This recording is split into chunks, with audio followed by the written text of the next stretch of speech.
अब अपने को आज एक साथ 3 टॉपिक।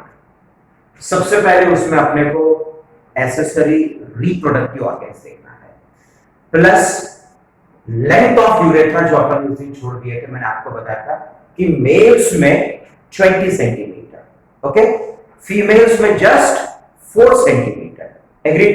सो मेल्स में ये 20 सेंटीमीटर का यूरेथ्रा का जो लेंथ है वो कैसे डिस्ट्रीब्यूटेड है वो भी आज कंप्लीट होगा। प्लस उस दिन अपन ने सीमेन पढ़े थे, तो कंपोजिशन ऑफ सीमेन भी आ जाएगा। क्लियर? तो आज अपन एक साथ 3 टॉपिक लेंगे, एक एसेसरी रिप्रोडक्टिव ऑर्गन, दूसरा लेंथ ऑफ यूरेथ्रा और तीसरा कंपोजिशन ऑफ सीमेन। एग्रीड? अब एसेसरीज का मतलब, एसेसरी का मतलब वो पार्ट्स तो है, हेल्प किया तो फायदा होगा, अगर हेल्प नहीं भी किया तो कुछ खास नुकसान नहीं होने वाला है। जैसा आपने एक्सक्रीशन में स्किन एसेसरी एक्सक्रीटरी ऑर्गन पढ़े होंगे, मतलब स्किन का मेन काम क्या है? स्वेटिंग और बॉडी का टेम्परेचर को मेंटेन करना। वो करते करते स्वेट के साथ अगर वेस्ट मटेरियल निकल जाता है तो किडनी को फायदा कि नुकसान? फायदा। लेकिन सपोज अगर स्किन ने स्वेटिंग नहीं किया तो क्या किडनी अपना काम नहीं करेगा? क्या करेगा? किडनी तो अपना काम करने वाला है। तो उस कंडीशन में जब स्किन ने स्वेटिंग नहीं किया तो किडनी को बेनिफिट हुआ क्या? नहीं। लेकिन नुकसान हुआ क्या? नहीं, क्योंकि किडनी अपना काम करने वाला है। सो ऐसे ऑर्गन्स जो किसी को मदद करेगा तो फायदा होगा, और अगर मदद नहीं भी करेगा तो कोई नुकसान नहीं होगा। सेम लॉजिक यहां पे, जो रिप्रोडक्टिव ऑर्गन्स के जो एसेसरी ऑर्गन्स है वो स्पर्म को हेल्प करेंगे ओवा तक पहुंचने के लिए, लेकिन अगर हेल्प नहीं भी किया तो स्पर्म जाने वाला है, क्योंकि millions of sperms are form, ova एक ही है, एक ही स्पर्म की जरूरत है, और जो मिलियंस ऑफ स्पर्म जो ओवा की तरफ जाएंगे उसमें से एक ही स्पर्म ओवा के साथ फ्यूज होगा, बाकी डिस्ट्रॉय हुआ तो भी क्या फर्क पड़ेगा।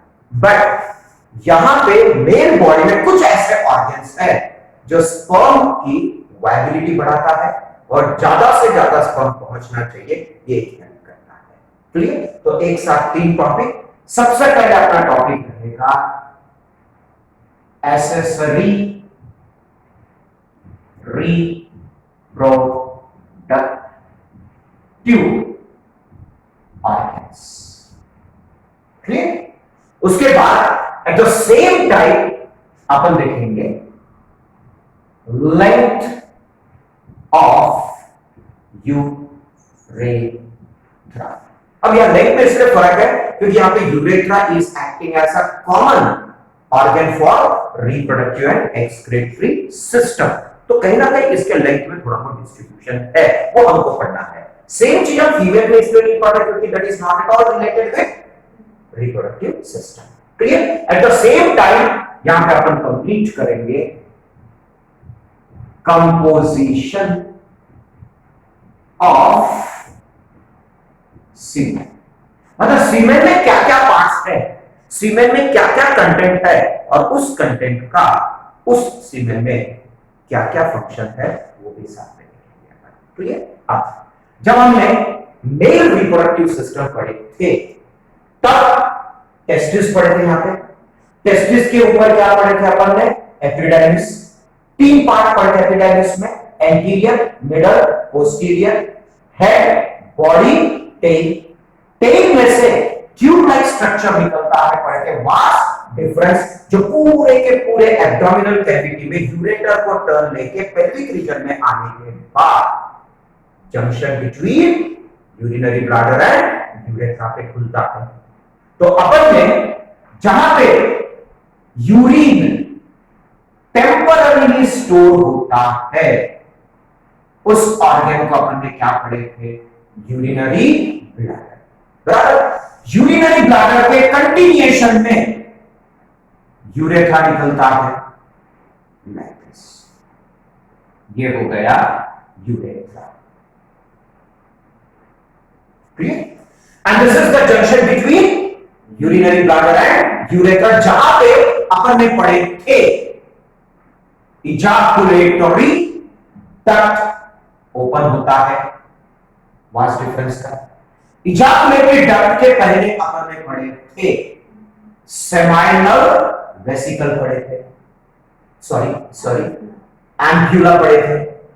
तो इजाकुलेटरी डक्ट के जस्ट पीछे में अपन ने क्या पढ़े थे? एम्प्यूला। एम्प्यूला के जस्ट पीछे में अपन ने क्या पढ़े थे? Vas deferens. क्लियर? अब इतने ही एरियाज में एक्सेसरी रिप्रोडक्टिव ऑर्गन्स। अब यूरेथ्रा के जस्ट सराउंडिंग में अपन ने पढ़े थे पेनिस। क्लियर? तो ये अपन ने क्या पढ़े थे? पेनिस। इसका स्किन अपन ने पढ़े थे स्क्रोटम के कंटिन्यूएशन में होता है। क्लियर? तो एग्जैक्टली एक्सिस में एक्सक्रीटरी सिस्टम जो रिप्रोडक्टिव सिस्टम के साथ में प्रेजेंट है, दैट इज अपन ने क्या पढ़े थे? Urinary bladder, then urethra junction, फिर उसके बाद में रिप्रोडक्टिव ऑर्गन के जो पार्ट्स रहेंगे, that is ejaculatory duct on both the side, swelling, ampulla, उसी के कंटिन्यूएशन में बैक साइड में क्या रहेगा? Vas deferens. क्लियर? अब अपन स्टार्ट कर रहे हैं एक्सेसरी रिप्रोडक्टिव ऑर्गन, एक एक पढ़ेंगे। तो अपन क्या करेंगे? यहां पे एक्सेसरी रिप्रोडक्टिव ऑर्गन का जस्ट फिजिकल कैरेक्टर पढ़ते जाएंगे और उसी का secretion will be the composition of semen. बराबर? तो ये टॉपिक पढ़ते पढ़ते एक टॉपिक अपना हो जा रहा है, that is length of urethra. Clear? ये दोनों रिलेटेड है। क्लियर? ये अनरिलेटेड है, बट उसमें से एक टॉपिक अपना कवर हो जाएगा। क्लियर? तो यहां पे सबसे पहले जो एक्सेसरी रिप्रोडक्टिव ऑर्गन है वो एम्प्यूला और इजाकुलेटरी डक्ट के जंक्शन पे होता है। तो this is what the junction between ampulla and ejaculatory duct exactly यहां पे होता है। क्या क्या बोले तो अपन डिफाइन करेंगे ही। So this one is called as seminal vesicle. क्या नाम है? Seminal vesicle. तो first accessory reproductive organ is the seminal vesicle. अब इसका रोल क्या है? लास्ट पीरियड में अपन ने क्या पढ़े थे? यहां पे टेस्टिस है, टेस्टिस के ऊपर एपिडाइमिस है, वास डिफरेंस है। लॉजिकल कंसर्न क्या था? स्पर्म बनेगा टेस्टिस में, लेकिन यूज होगा फीमेल के बॉडी में, वो भी बहुत अंदर ओविडक्ट के अंदर। So when the sperm is released from testis but will be utilized in the female body, this means last period का डिस्कशन था कि sperm when it approaches the ova it has to cover a long distance। तो अपन ने पढ़े थे कहीं ना कहीं उसको थोड़े देर के लिए रेस्ट करना पड़ेगा, and the area where the sperm rest is the ampulla. तो जहां वो रेस्ट करेगा भाई थोड़ा बहुत तो ब्रेकफास्ट वो एक्सपेक्ट करेगा, तो कहीं ना कहीं रेस्ट करने के बाद थोड़ा बहुत उसको क्या मिलना चाहिए? नरिशमेंट मिलना चाहिए। तो ये जो सेमाइनल वेसिकल है it is going to provide the nourishment, जो एनर्जी सोर्स है। कई चैप्टर्स में आप पढ़ते आ रहे, protein, vitamin, fat, carbohydrates and mineral, जो बहुत इजीली अवेलेबल करा देता है। Energy source is what? Carbohydrates. तो ये जो सेमाइनल वेसिकल है ये इसमें क्या डालेगा? कार्बोहाइड्रेट्स। क्लियर? चलो पैरेलली अपन कंपोजिशन ऑफ सीमेन भी देखते चलते हैं। तो ऑलरेडी पहले से ही सीमेन में टेस्टिस से क्या बन के निकला था? स्पर्म। बराबर? तो यहां पे पहले से ही क्या है? स्पर्म है। क्लियर? चलो तो उसके साइड में, राइट साइड में आप उसका फंक्शन पढ़ते चलेंगे। तो स्पर्म का मेन रोल क्या है? फीमेल के बॉडी में जाएगा और ओवा के साथ फ्यूज होके जाइगोट बनेगा। This means it is going to fertilize the ova for the formation of zygote. Means sperm का मेन फंक्शन क्या है? स्पर्म का मेन फंक्शन क्या है? फर्टिलाइजेस ओवा for the formation of zygote. Concept clear हो रहा है? मतलब यहां पे अपन कंपोजिशन ऑफ सीमेन लिख रहे हैं, उसी के साथ में सामने में उस कंपोनेंट का फंक्शन भी लिखे हैं। तो सीमेंट के कंपोजिशन में सबसे पहला कंटेंट क्या है? स्पर्म। स्पर्म का मेन रोल क्या है? It is going to fuse with ova to form zygote. Clear? अब इसी में अब यहां पे ऐड हुआ किसका सीक्रेशन ऐड हुआ? सेमाइनल वेसिकल का सीक्रेशन ऐड हुआ। मतलब यहां पे ऐड हुआ सीक्रेशन ऑफ सेमाइनल वेसिकल। और मेनली इसमें कौन सा कंपोजिशन है? कार्बोहाइड्रेट्स। तो उसमें स्पेसिफिकली डेक्सट्रोज है, फ्रुक्टोज है, नाम तो सुने होंगे वाला। सो ये dextrose and fructose definitely is an energy source, so it is going to provide nourishment to or energy to the sperms. फायदा तो हुआ। अरे भाई नहीं प्रोवाइड करेगा तो क्या होगा? ऑलरेडी मिलियंस है, बहुत सारे मरेंगे भी, तो ओवा तक कितने लोग पहुंचना चाहिए? जस्ट एक मींस हेल्प कर रहा है तो फायदा होगा, हेल्प नहीं कर रहा है तो कोई खास नुकसान नहीं होने वाला है। बराबर? तो यहां पे सेमाइनल वेसिकल का सीक्रेशन एनर्जी सोर्स ये एम्प्यूला में ऐड होगा। ठीक? So first accessory reproductive organ is the seminal vesicle. कितने प्रेजेंट है वो? दो। कहां पे प्रेजेंट है? Junction between ampulla and ejaculatory duct. मतलब फिजिकल कैरेक्टर्स आपको यहां मेंटेन करना है, उसका सीक्रेशन और उसका रोल कंपोजिशन में। मतलब एक साथ दो टॉपिक। जैसा सेमाइनल वेसिकल का पहला पॉइंट क्या आएगा? It is 2 in number. उसके बाद it is present at the junction between ampulla and ejaculatory duct. फिर कंपोजिशन ऑफ सीमेन को हेल्प क्या करता है? It secretes energy source like dextrose and fructose which provides nourishment to the sperms. Clear? अब उसके बाद में थोड़ा और आगे जाएंगे। जैसे और थोड़ा आगे जाएंगे, ये जंक्शन दिख रहा है आपको पूरा? मतलब this junction is between urinary bladder and urethra. This junction is having ejaculatory ducts. तो ये जितना भी एरिया है, इस एरिया में, इस जंक्शन में एक और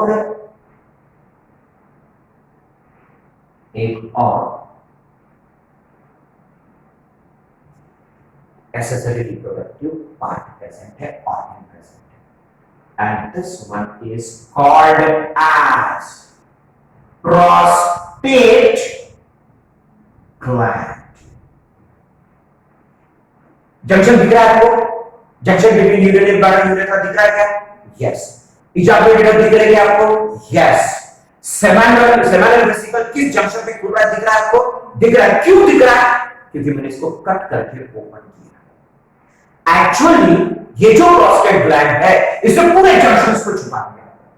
मींस ये पोर्शन आपको तब दिखेगा जब हम प्रोस्टेट ग्लैंड को कट करके ओपन करेंगे। मतलब जितने भी जंक्शंस है, ये यूरिनरी ब्लैडर, उसके बाद में ये यूरेथ्रा, ये जंक्शन, फिर उसका दोनों साइड में क्या है?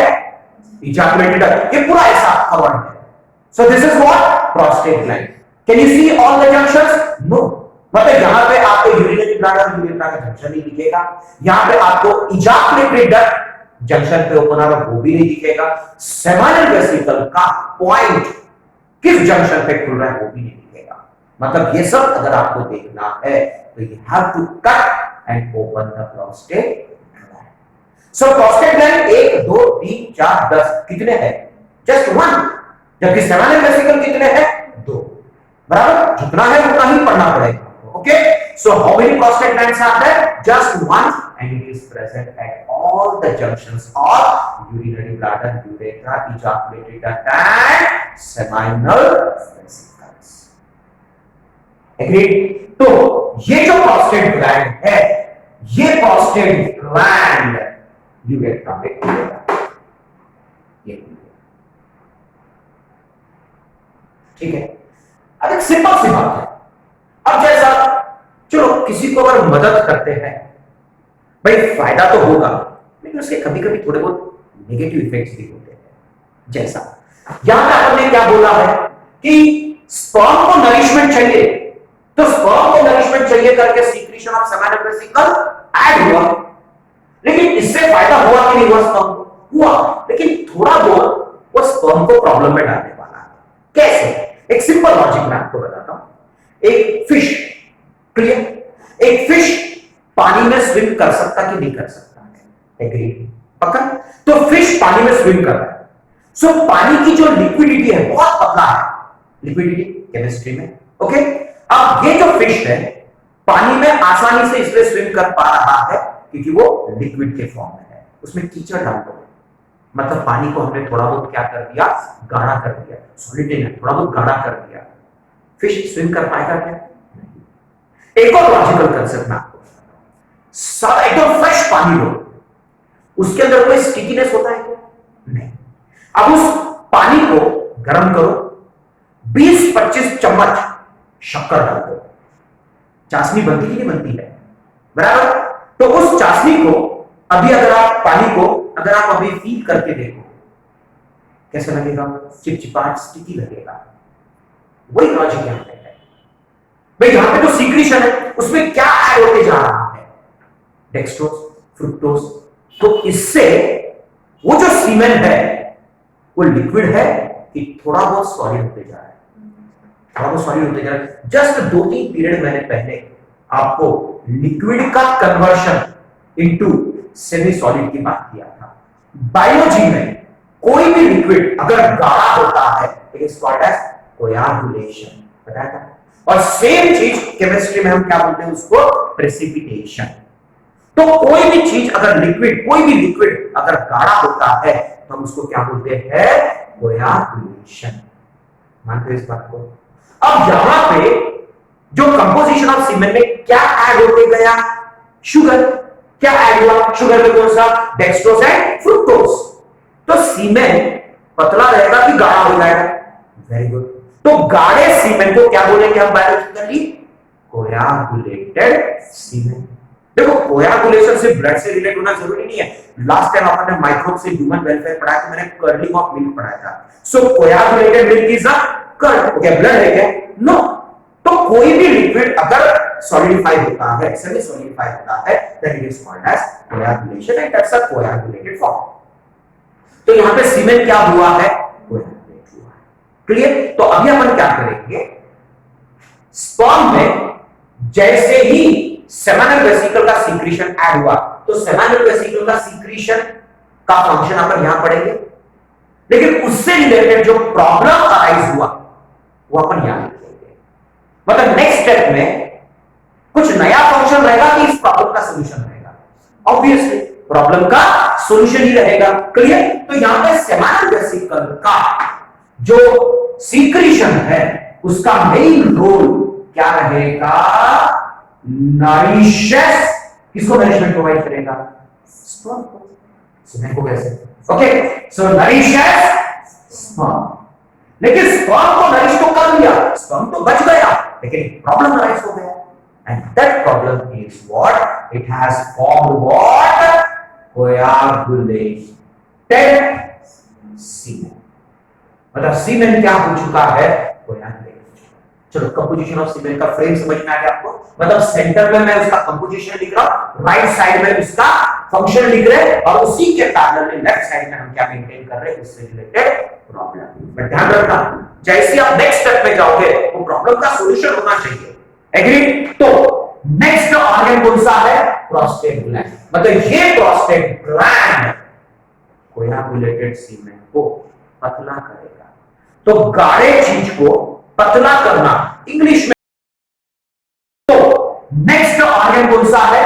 Prostate gland. मतलब ये प्रोस्टेट ग्लैंड कोयागुलेटेड सीमेन को पतला करेगा। तो गाढ़े चीज को पतला करना इंग्लिश में हम क्या बोलेंगे? थिन करना। लेकिन वही केमिस्ट्री की भाषा में हम क्या बोलेंगे? लिक्विफाई करना। तो यहां पे प्रोस्टेट ग्लैंड, अब नेक्स्ट इसमें क्या होगा? प्रोस्टेट ग्लैंड क्या होगा? अपना सीक्रेशन ऐड करेगा। सो अब यहां पे क्या ऐड होने वाला है? Secretion of, come on, prostate gland. Clear? And prostate gland का जो सीक्रेशन होता है दैट इज प्रोटियोलाइटिक एंजाइम। क्या सिक्रीशन है? Proteolytic enzyme. और ये प्रोटियोलाइटिक एंजाइम क्या करने वाला है? किसको? No, it is not going to liquefy the semen, it is going to liquefy the coagulated semen। अरे भाई, अगर पहले से पतला तो और कितना पतला करेंगे? हमको प्रॉब्लम का सॉल्यूशन ढूंढना है, नया फंक्शन थोड़ी पढ़ना है। Clear? So already problem is arise. What is that problem? Coagulated semen. तो ऐसे कुछ स्पेसिफिक टर्म्स होते हैं जो एमसीक्यू में बहुत ज्यादा मायने रखते हैं। वहां ऑप्शन में तो आ ही जाता है, सीमेन भी आता है, कोएगुलेटेड सीमेन भी आता है, but you should be very specific in that case. Okay, so here proteolytic enzyme या सीक्रेशन। देखो, मैंने यहां ब्रैकेट में लिखने का एम ये है कि जैसा प्रोस्टेट ग्लैंड सिर्फ प्रोटियोलाइटिक एंजाइम सीक्रेट नहीं करता है, बहुत सारे सीक्रेशंस है उसमें या बहुत सारे कंटेंट्स हैं। हम जो मेन है पहले वो पढ़ रहे हैं, नेक्स्ट पीरियड में हम बाकी के भी कंटेंट्स को हाईलाइट करेंगे। क्लियर? सेम है यहां पे भी सेवन वेसिकल के सीक्रेशन में दो ही चीज लिखा, इसका ये मतलब नहीं उसमें दो ही चीजें हैं, बहुत सारी, इसलिए तो ब्रैकेट में रखा है, बट मेन कंपोजिशन लिखा है। सो प्रोटियोलाइटिक एंजाइम क्या करेगा? सीमेन को लिक्विफाई करेगा। सो अब यहां पे क्या हुआ? लिक्विफाइज, क्या लिखना चाहिए हमने? वेरी गुड, लिक्विफाइज कोएगुलेटेड सीमेन। कैसा क्लियर हो गया? पक्का? देखो, हमारा मेन एम है ये दो टॉपिक पढ़ना है, ये तो आ जा रहा है ऑटोमेटिकली। क्लियर? समझ में आ रहा है? तो हम पैरेलली क्या पढ़ रहे हैं समझ में आ रहा है? Accessory reproductive organs. पैरेलली हम क्या कर रहे हैं? उसी से related secretion which makes the composition of semen. Agree? तो अब प्रोस्टेट ग्लैंड का जो सीक्रेशन है वो ऐड हो चुका है। अब यहां पे सीमेन बना, अब यही कोएगुलेटेड सीमेन यहां से पास होगा, इसलिए देखो डट छोटा सा है, बड़ा डट होता तकलीफ होता उसको। अब जैसे ही यहां से सीमेन पास हुआ तो ये जो प्रोस्टेट ग्लैंड है इसने अपना प्रोटियोलाइटिक एंजाइम इसमें डाल दिया, जिससे इस पैसेज से कोएगुलेटेड सीमेन आने वाला क्या हो जाएगा? लिक्विफाई हो जाएगा। अब आप बोलोगे सर अब प्रॉब्लम क्या है? लिक्विफाई तो हो गया, अब ये बताओ क्वांटिटी उतनी ही रहेगी कि लिक्विफाई होगा तो क्वांटिटी कम होगा? Very good, clear? तो क्या होगा? कम नहीं होगा, क्या होगा? बढ़ेगा। क्लियर? अपना आंसर देना सीखो। क्लियर? Very good. ओके, सो कम होगा कि ज्यादा होगा? क्लियर? सो क्वांटिटी क्या हो गया? बढ़ गई। फिर अपन सर क्वांटिटी ज्यादा होगा बहुत खुशी की बात है, नहीं प्रेशर तो बढ़ेगा क्योंकि यूरेथ्रा है, यूरेथ्रा में से क्या पास हो रहा है? सीमेन। अब जब सीमेन इसमें से पास हो रहा है, जब लिक्विफाई होगा क्वांटिटी बढ़ेगा, तो यूरेथ्रा में सीमेन का क्वांटिटी बढ़ने की वजह से यूरेथ्रा में क्या आएगा? प्रेशर आएगा। जैसे ही प्रेशर आएगा, जो स्पर्म्स है वो यूरेथ्रा के अंदर के दीवार को खींचते जाएंगे, तो डैमेज होने का चांसेस बढ़ेंगे। या तो प्रेशर बढ़ने की वजह से स्पर्म के ऊपर दबाव आएगा, तो स्पर्म के डैमेज होने के चांसेस है। क्लियर? तो यहां पे ये जो क्वांटिटी बढ़ने की वजह से या तो स्पर्म क्या करेगा? दीवार को घिसेगा, या तो दबाव आएगा जिससे डैमेज होगा कि होने के चांसेस है, चांसेस है, बिकॉज़ ऐसे सही है, मदद होनी है। क्लियर? तो यहां पे सिर्फ चांसेस है। तो क्या प्रॉब्लम अराइज हुआ है? Quantity increases, thereby pressure increases। बराबर? अब प्रेशर बढ़ गया, अब प्रेशर बढ़ने की वजह से जो अभी आपने प्रॉब्लम डिस्कस किया है कि ये हो गया यूरेथ्रा। जैसे प्रेशर बढ़ेगा, प्रेशर का मीनिंग कई बार आपने ब्लड वेसल में ब्लड प्रेशर भी पढ़े होंगे, pressure exerted by the blood against the inner walls of blood vessels. तो obviously inner walls of pressure मतलब क्या हुआ? अंदर की दीवार को घिसेगा। सेम लॉजिक यहां पे होने वाला है कि यहां पे सीमेंट भी दीवार को घिसते जाएगा, जिससे स्पर्म भी दीवार को घिसेगा, तो डैमेज होने के चांसेस है। क्लियर? अब कुछ दूर जाने के बाद, अब क्या है? कुछ दूर जाने के बाद यहां पे ड्रमस्टिक लाइक स्ट्रक्चर्स होते हैं। ड्रमस्टिक लाइक हम सुना, बैंड बजाने का स्टिक। क्लियर? बैट बजाने का स्टिक पे एक बल like round ball like structure होता है और एक स्टिक होता है, सेम यहां पे। तो ये जो ड्रम स्टिक लाइक स्ट्रक्चर है, this is called as Cowper's gland. क्या बोलते हैं इसको? Cowper's gland. अब ये काउपर्स ग्लैंड करेगा क्या? चलो और एक लॉजिक देता हूं मैं आप लोगों को। जैसा हम गाड़ियां चलाते हैं, बाइक्स चलाते हैं, अब कभी कभार इंजन जाम हो जाता है तो गैरेज वाला क्या बोलता है, उसमें ऑयल डालना पड़ेगा। भाई इंजन जाम होना या पार्ट्स जाम होना मतलब क्या हुआ? वो एक में को घिस रहे हैं, बराबर। और जैसे ही आपने उनके बीच में ग्रीस डाल दिया या ऑयल डाल दिया तो क्या हो जाएगा? वो सॉफ्ट हो जाएगा और आसानी से एक में को स्लाइड एंड ग्लाइड हो जाएंगे। ओके, टेक्निकल भाषा में ऑयल को बोलते हैं लुब्रिकेटिंग ऑयल। मतलब इस लुब्रिकेटिंग ऑयल में पार्ट्स के सरफेस को क्या कर दिया? Soft, smooth. वही लॉजिक यहां पे होने वाला है। सपोज ये वाला यूरेथ्रा है और ये वाला है काउपर्स ग्लैंड, बराबर। अब ये हो गया Cowper's gland, ball like structure है, स्टॉक लाइक स्ट्रक्चर है, और ये यूरेथ्रा। अंदर कहां खुल रहा है? दिख रहा है क्या आपको बाहर से? नहीं। चलो काट देते अपन इसको। कट किया, यूरेथ्रा को ओपन किया। अब बताओ ये जो काउपर्स ग्लैंड है ये यूरेथ्रा के ल्यूमेन याद है? Space inside the organ. तो ये जो यूरेथ्रा का काउपर्स ग्लैंड का ओपनिंग है, ये यूरेथ्रा के ल्यूमेन में खुल रहा है कि उसके वॉल पे खुल रहा है? देख के बताओ ना। अगर मैं ऐसा करूंगा तो ल्यूमेन हो गया, ऐसे करूंगा तो दीवार में चिपक गया ना। क्लियर? मतलब ये कहां पे खुला? वॉल पे खुला। अब इसका जो सीक्रेशन है, किसका? काउपर्स ग्लैंड का। ये ऑयली सीक्रेशन होता है और जैसे ही ऑयली सीक्रेशन अंदर छोड़ा जाएगा तो वो ल्यूमेन में डंप होगा कि वॉल पे, दीवार पे गिरेगा। कैसे? अरे ये खुल रहा है, मुझे बताओ। तो वॉल पे खुला ना, तो वॉल पे खुलेगा तो यहां से जो ऑयली सीक्रेशन आएगा वो वॉल से आएगा कि अंदर फेंका जाएगा? अभी वॉल पे गिरेगा ना। अरे भाई मैं अगर तेल का एक सीसी लेता हूं और अगर ऐसे छोड़ता हूं तो ये बोर्ड पे गिरेगा ना कि ऐसे रूम में गिरेगा? सरफेस पे गिरेगा ना। हाँ, अगर मैं यहां छोड़ूंगा तो रूम में गिरेगा और यहां छोड़ूंगा तो सरफेस पे गिरेगा। तो वही लॉजिक है ना। तो ये काउपर्स ग्लैंड का जो ओपनिंग है वो कहां पे है? वॉल पे है। तो इसका जो ऑयली सीक्रेशन है, ये ऑयली सीक्रेशन कहां पे गिरेगा मुझे बताओ? वॉल पे। अब पूरा वॉल क्या हो गया? Soft, lubricate. पहले जो स्पर्म दीवार को घिसता था, अब क्या हो जाएगा? जैसे ही स्पर्म दीवार को घिसने की कोशिश करेगा, लुब्रिकेशन की वजह से क्या होगा? स्लिप होके आगे निकल जाएगा। मतलब डैमेज होने के चांसेस मिनिमाइज हो गए, खत्म नहीं हुआ। एग्रीड? क्लियर? तो यहां पे काउपर्स ग्लैंड क्या? Secretion of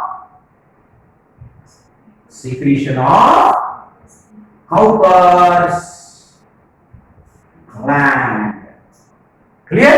so Cowper's gland का जो सीक्रेशन है that is oily secretion या oil।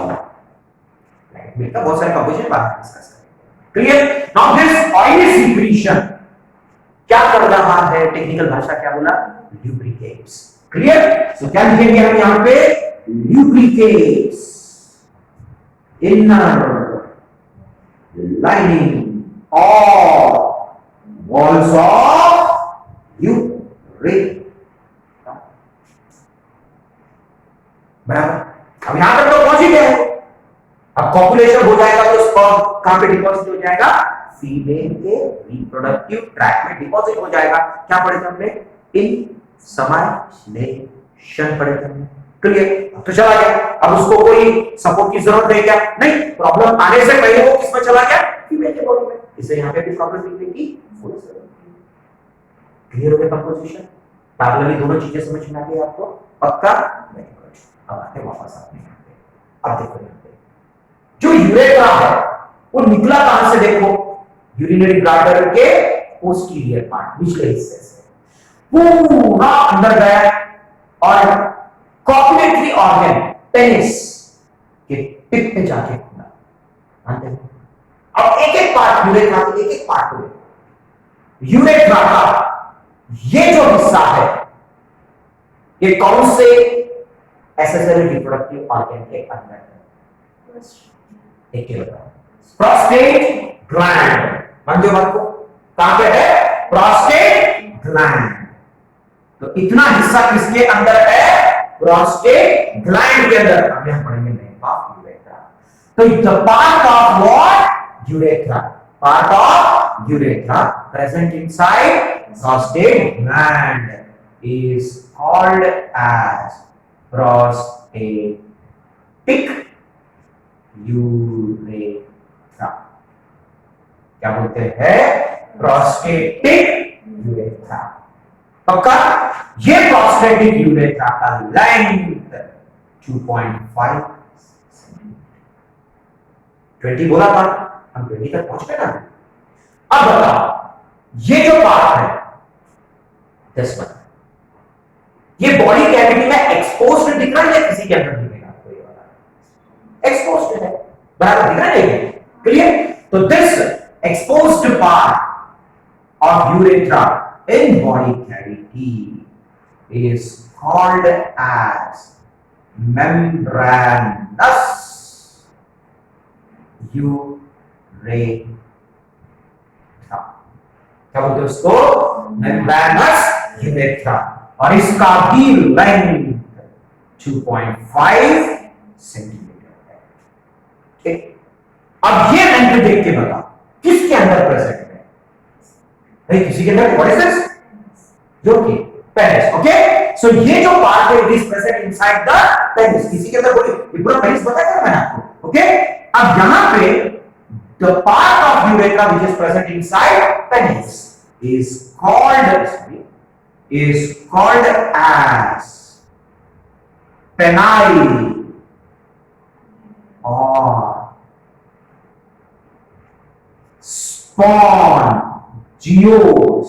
ये क्या है? जब हम पेनिस का स्ट्रक्चर पढ़ेंगे तो क्लियर हो जाएगा। ओके, penile और spongios urethra। Why it is called as spongios? एक चीज बता दूं मैं आपको, पेनिस का ये हो गया फ्रंट व्यू। जब हम साइड से देखेंगे, जब हम उसके अंदर कट करके पेनिस को देखेंगे तो ऊपर में दो पैसेज है और नीचे में एक पैसेज है। जो नीचे का पैसेज जो है that is called as corpus spongiosum. तो कॉर्पस स्पॉन्जियोसम से क्या पास हो रहा है? Actually urethra. तो यूरेथ्रा पेनिस में से पास नहीं हो रहा है, पेनिस के कौन से पार्ट से पास हो रहा है? Corpus spongiosum. बट ये हम तभी पढ़ पाएंगे जब हम पेनिस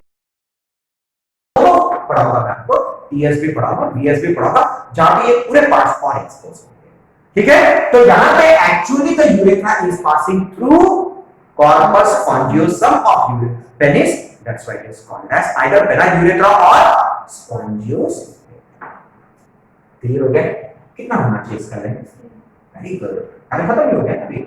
सो इसका लेंथ है 15 centimetre. So total counts to 20 centimetre. देखो 3 टॉपिक क्लियर? पक्का? सो यहां पे कौन सी टॉपिक हुई अभी अपनी? सबसे पहले एसेसरी रिप्रोडक्टिव ऑर्गन्स। रहा तो फायदा, नहीं रहा तो कोई नुकसान नहीं है। एसेसरी रिप्रोडक्टिव ऑर्गन्स 3 है। सबसे पहले सेमिनल वेसिकल, जिसका फिजिकल कैरेक्टराइजेशन रहेगा 2 in number। Clear? Open at the junction of ampulla and ejaculatory duct. Main role उसका क्या रहेगा? सीक्रेशन क्या रहेगा उसका? Dextrose and fructose. उसका मेन फंक्शन क्या रहेगा? Nourisher sperm. उसकी वजह से प्रॉब्लम क्या अराइज हुआ है? Coagulation of semen. क्लियर? उसके बाद जो दूसरा accessory reproductive organ that is what? Prostate gland. Okay, so prostate gland single है, it covers all the junctions around what? Urinary bladder and urethra. Clear? अगर हमको junctions open दिखना है तो हमको prostate gland को कट करके क्लियर? सो prostate gland क्या करेगा? प्रोटीयोलाइटिक एंजाइम सीक्रेट करेगा और क्या करेगा? कोएगुलेटेड सीमेन को लिक्विफाई करेगा, जिसकी वजह से अंदर में प्रेशर बढ़ेगा क्योंकि क्वांटिटी बढ़ा। क्लियर? उसके बाद कुछ दूर जाने के बाद ड्रमस्टिक लाइक स्ट्रक्चर्स मिलेंगे, that is Cowper's gland, 2D number shaped drumstick like structure, clear, present on either side of urethra, opens at the walls of urethra. बहुत याद रखना, आपने जो वर्ड मिस्टेक कर चुके हैं, okay, walls of urethra, clear? क्योंकि हमको जब हम गाड़ी का भी जब लुब्रिकेशन करते हैं तो हमको सिर्फ सरफेस को सॉफ्ट करना है, पूरे पार्ट को थोड़ी सॉफ्ट करना है, ओके, इसलिए यहाँ पे भी सरफेस ही काउंट होगा, एग्रीड? सो इसका मेन सीक्रेशन क्या रहेगा? Oily secretion. जब वो अंदर छोड़ा जाएगा तो वॉल्स पे आएगा, जिसकी वजह से पूरा अंदर लाइनिंग क्या हो जाएगा? लुब्रिकेट हो जाएगा, स्पर्म टकराएगा जरूर लेकिन स्लिप होके आगे निकल जाएगा। Clear? So as far as length of urethra is concern, okay, so urethra का जो लेंथ रहेगा that is the part of urethra present inside prostate gland is prostatic urethra 2.5 centimetre. The part of urethra which is exposed, किसी से covered नहीं है, that is membranous urethra 2.5 centimeter, and the part of the urethra which is present inside penis, penile urethra, inside penis it is passing through corpus spongiosum, that's why it is also called as spongious urethra। अब exam में भी एक चीज तो बहुत important है, exam में direct आ सकता है कंपोजिशन ऑफ सीमेन। तो जब डायरेक्ट आया कंपोजिशन ऑफ द सीमेन तो आपको एक एक पॉइंट पहले आपको हेड क्या दे देना है? स्पर्म। बस ऐसा कोई लिखने की जरूरत नहीं, this is for your understanding purpose. हमको ऐसा लिखना नहीं है कि इससे फायदा हो रहा है, इससे ये प्रॉब्लम, नो, ये तो आपके अंडरस्टैंडिंग के लिए हुआ, जस्ट आपको एक नीचे लिखते जा रहा है। स्पर्म्स लिखना है, सीधा पता चल रहा है कि sperm inside the testis, seminiferous tubule, okay, then fertilizers the ova फाटा, फॉर्मेशन ऑफ जाइगोट। फिर दूसरा पॉइंट लिख देना आपको क्या? Secretion of semen and vesicle, क्या सीक्रेशन लिख देना? टेस्टोस, फ्रूक्टस एक्सेट्रा लिख देना। nourishes sperm, because of which the semen becomes coagulated। खत्म, बस ऐसे आगे के पढ़ते जाना। नेक्स्ट क्या लिखेंगे हम? सीक्रेशन ऑफ प्रोस्टेट ग्लैंड, बराबर। सीक्रेशन क्या लिखेंगे? प्रोटीयोलाइटिक एंजाइम, इसका मेन रोल क्या रहेगा? लिक्विफाइज सीमेन, सॉरी आगे कोएगुलेटेड सीमेन, सॉरी, सो लिक्विफाइज कोएगुलेटेड सीमेन, क्लियर? अब इसकी वजह से क्या होने वाला है? क्वांटिटी इंक्रीज होगा तो यूरेथ्रा में प्रेशर बढ़ेगा, बराबर। फिर उसके बाद में नेक्स्ट क्या रहेगा? Secretion of Cowper's gland, oily secretion लिखना है सिंपल भाषा में, it lubricates the inner lining of, minimises the pressure on sperm. कोई लिखने की जरूरत नहीं कि इससे फायदा हो रहा है, इसकी वजह से प्रॉब्लम अराइज हो रहा है। Clear? So that we have finished main reproductive system, clear? बाद में हमको पेनिस का स्ट्रक्चर पढ़ना बाकी है इंटरनली, और टेस्टिस का टीएस और पीएस दोनों पढ़ेंगे, इसमें अपन डेफिनेटली पढ़ेंगे।